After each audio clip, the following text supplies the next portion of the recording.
तो पिछले एपिसोड में हमने देखा था कि युनफी और उसके साथी गोंगसुन के सभी सोल्जर्स को बुरी तरीके से मारते हैं। तभी उस जगह पर डिवाइन वॉरियर विला के साउटियान की एंट्री होती है, जो गोंगसुन को पिटता हुआ देखकर उसकी मदद करने के लिए अपने सोल्जर्स को आगे भेजता है। पर युनफी अपने एक ही अटैक में उसके सोल्जर्स को भी घायल कर देता है और अब वह साउटियान से बोलता है, तो क्या अब तुम भी इस जगह पर मुझसे फाइट करना चाहते हो? यह सुनकर साउटियान को काफी गुस्सा आता है और वह युनफी पर अटैक करने के लिए आगे बढ़ता है। तभी उस जगह पर डिवाइन वॉरियर विला के एक एल्डर की एंट्री होती है, जो गुस्से में साउटियान से बोलता है, साउटियान, मैंने तुम्हें इस जगह पर पिल किंग के ग्रैंडसन गोंगसुन को लाने के लिए भेजा था, तो तुम आखिर यहाँ पर क्या कर रहे हो? क्वीन की हालत इस जगह पर खराब है और अगर जल्द ही कुछ नहीं किया गया तो वह जिंदा नहीं बचेंगी। साउटियान बोलता है, मैं तो यहाँ पर अपना काम करने के लिए ही आया था, पर इस पर्सन ने मुझे बीच में रोक दिया और अब वह गोंगसुन को लेकर मैंसन की ओर चला जाता है। अब वह एल्डर आगे आता हुआ साओसान से पूछता है कि इस जगह पर क्या हो रहा है। साओसान उसे सब कुछ बताता है। तभी वह एल्डर युनफी से बोलता है, तो तुम्हारा कहना है कि तुम इस जगह पर क्वीन को हील कर सकते हो, तो मुझे अपनी पावर प्रूफ करके दिखाओ। युनफी बोलता है, मैं यह किस तरीके से आपको प्रूफ करके दिखाऊं? एल्डर बोलता है, तुम्हारे पास मेडिकल स्किल है, तो यहाँ पर साबित करो कि तुम एक अल्केमिस्ट हो। तभी युनफी इधर उधर देखने लगता है और अब उसकी नज़र साओसान पर पड़ती है, जो देखते ही साओसान बोलता है, आखिर तुम मुझे क्यों देख रहे हो? युनफी बोलता है, तुम बहुत बीमार हो। साओसान गुस्से में बोलता है, बकवास मत करो, मैं बिल्कुल ठीक हूँ।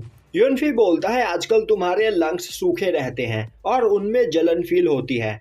साओसान बोलता है, आखिर तुम्हें इस बारे में कैसे पता? तभी वह एल्डर बोलता है, साओसान एक स्मिथ है जो अपना पूरा टाइम आग के सामने वेपन बनाते हुए बिताता है, तो उसके लिए यह नॉर्मल बात है। युनफी बोलता है, एल्डर आप बिल्कुल सही बोल रहे हो, पर मैं यह बोलना चाहता हूँ कि साओसान आजकल अपने लंग्स में वॉल्केनिक इरप्शन महसूस करता है और तो और इसकी बॉडी के अंदर फायर ब्रीदिंग क्यूआई मौजूद है, जो धीरे धीरे इसके क्यूआई मेट्रोडियंस को डिस्ट्रॉय कर रही है। तभी एल्डर साओसान से पूछते हैं, तो साओसान क्या यह पर्सन सच बोल रहा है? साओसान हाँ में जवाब देता है और अब वह युनफी से पूछता है कि आखिर उसे इन सब चीजों के बारे में कैसे पता चला।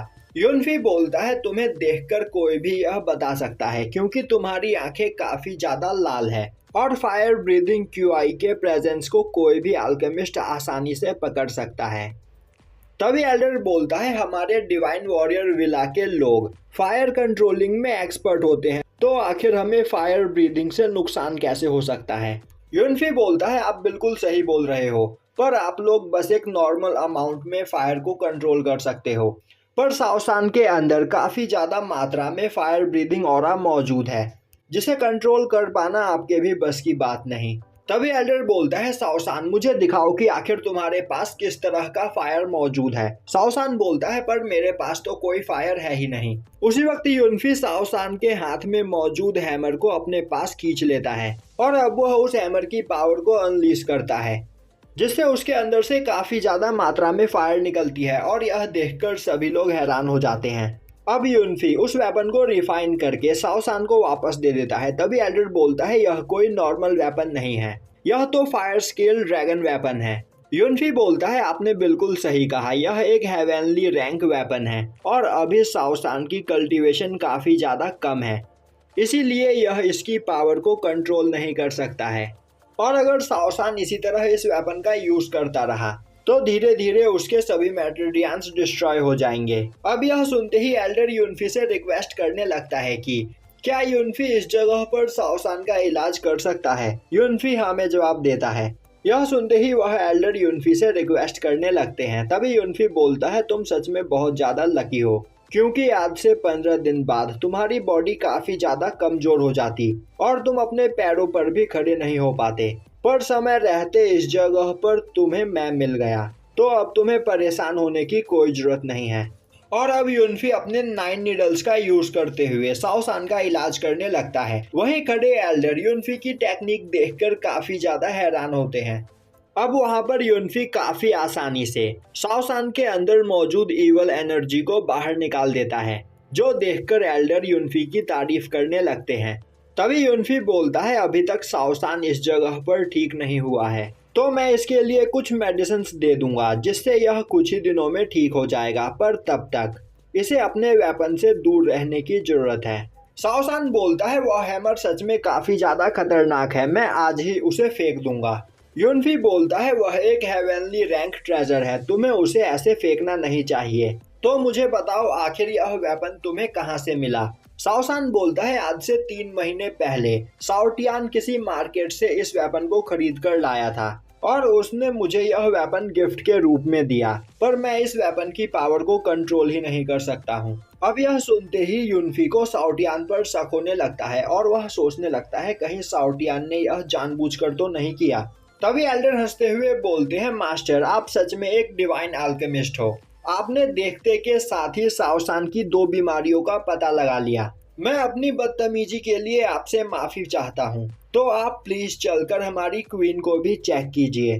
और अब वह युनफी से उसका नाम पूछते हैं। तभी युनफी बोलता है एक बार मैं क्वीन को ठीक कर दूं, उसके बाद मैं आप सभी को अपना नाम बताऊंगा।